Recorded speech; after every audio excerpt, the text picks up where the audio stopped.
Saja menghadiri orang saja tresna seureupeun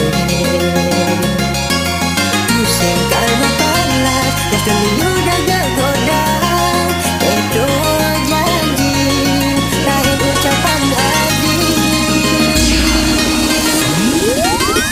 dirasa adi gonangan kengken sujahat dinekeun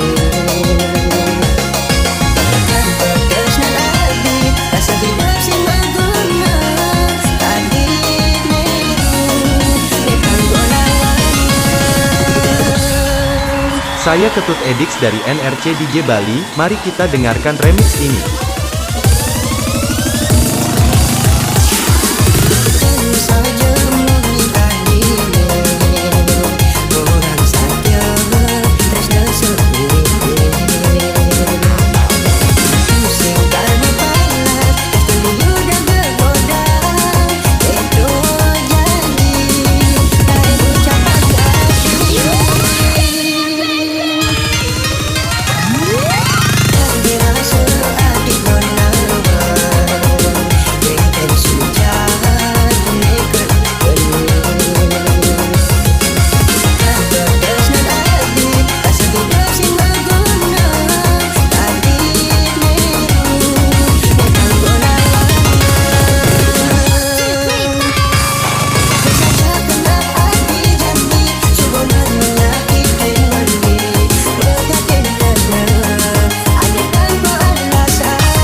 Saya Ketut Edix dari NRC DJ Bali, mari kita dengarkan remix ini.